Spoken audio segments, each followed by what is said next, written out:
Anthony Edward Stark. Tony to his friends, Iron Man to the rest of us. A genius, a playboy, a billionaire philanthropist, a father, husband, and superhero. A man who would never put anyone else in danger. Well, not willingly, but inadvertently through a series of poor decisions. Oh yeah, let's face it, a bunch of the villains that Tony Stark and his friends have faced might have never been there if it hadn't been for Tony's actions. In this video, we're going to be looking at those villains and asking, what the heck, Tony? Got any other bad ideas?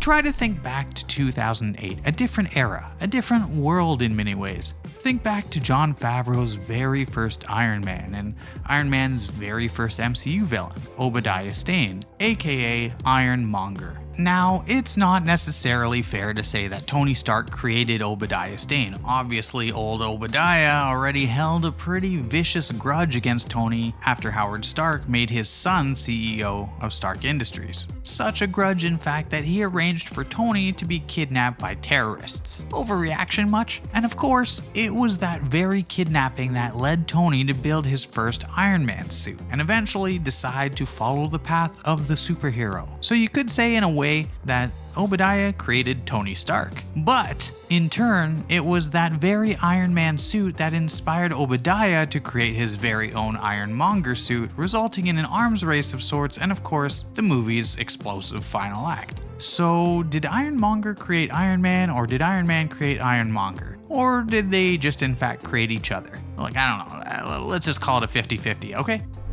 Onward to Iron Man 2. We have to say, as much as we love the old 90s Iron Man cartoon, the Sam Rockwell Justin Hammer is a lot more fun than the animated version. Hard to imagine that old guy doing this after all. Of course, we can't hold Tony Stark entirely responsible for the actions of his business rival. Hammer is a clearly troubled individual with very little conscience to speak of, and even more immoral version of the Tony Stark we saw in the first movie. I call it the ex-wife. But that being said, it was Tony's humiliation of Hammer that drove him to his morally questionable actions in the movie. And of course, if Tony hadn't built the arc reactor, Hammer wouldn't have hired Whiplash to design one of his own. Incidentally, we're not going to count Whiplash as a villain created by Tony. If anything, it was Howard Stark's betrayal of Whiplash's father that turned the younger Vanko into a villain. I guess creating bad guys just kind of runs in the family. Let's hope Morgan Stark didn't inherit that particular trait.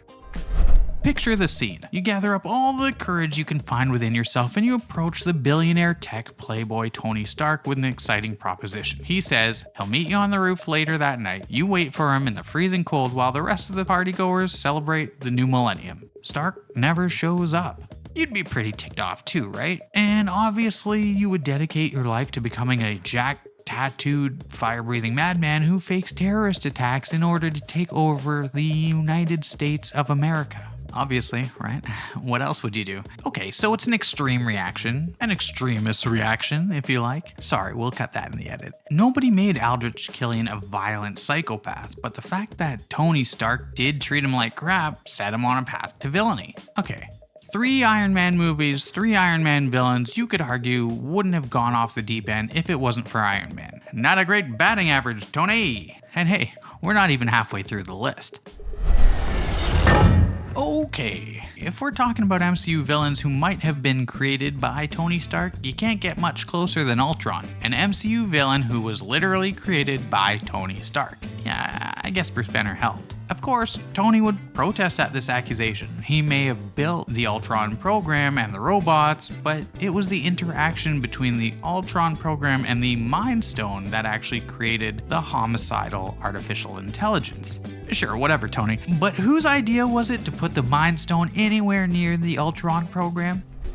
Sticking with Age of Ultron, let's talk about the twins, Wanda and Pietro Maximoff, aka the weird one and the fast one. Now, Tony did not give them their powers, that was Baron von Strucker, but think back to the twins' childhood, that cozy family scene, watching old sitcoms on the TV, then through the ceiling comes a big bomb with Stark Industries written on the side. Tony may not have given them their abilities, but he definitely bears some responsibility for radicalizing them. After all, if it hadn't been for that bomb, would they have even found their way to Baron von Strucker seeking vengeance? Forget the butterfly effect, let's just call it the Stark effect from this point on. Instead of a butterfly flapping its wings eventually leading to a hurricane, it's Tony Stark making a poor decision which eventually leads to the destruction of a small fictional Eastern European country.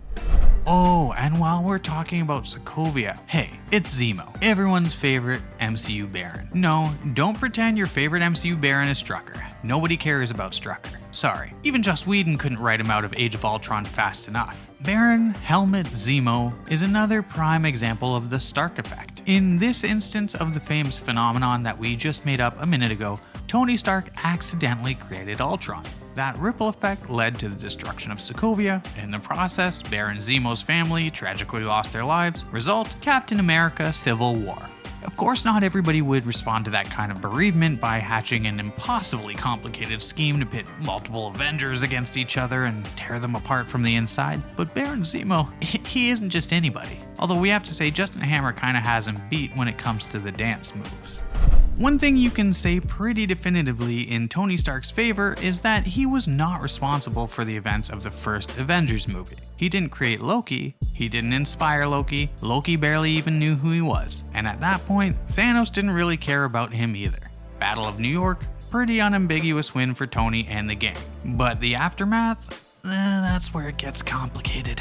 Originally, Adrian Tooms and his Best Man salvage group were contracted to clean up after the Chitauri invasion, but then they lost their contract due to the newly formed Damage Control, a joint venture between the government and Tony Stark. Of course, to give him his due, Tony could never have predicted that Adrian Tooms would decide to steal a bunch of Chitauri technology, build a stash of illegal high-tech weapons, and become the villainous Vulture trying to kill Spider-Man. Although now that we think about it, Tony is a genius, right? And he lives in a world where this sort of thing happens a lot. Yeah, maybe he could have seen this coming.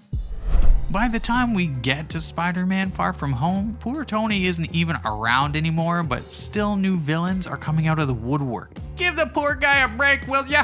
The way things are going, the main villain of the Ironheart show will be some guy who delivered Tony Stark a package in the 80s, then tripped over on his way back to the vehicle and swore vengeance on the world. Quentin Beck, aka Mysterio, admittedly has some pretty solid grounds for being annoyed with Tony Stark. He did fire him after all, after mocking his life's work. Bad move, Tony. Especially for a guy you yourself described as unstable. How could you not have predicted how this would go? How could you have not seen that Thanos would snap away half the universe and then you would bring them back, but that you would die in the process, and then a bitter ex-employee would try to exploit the power vacuum created by your death and end up killing Spider-Man, as well as telling the general public about his secret identity? I mean, it's so obvious.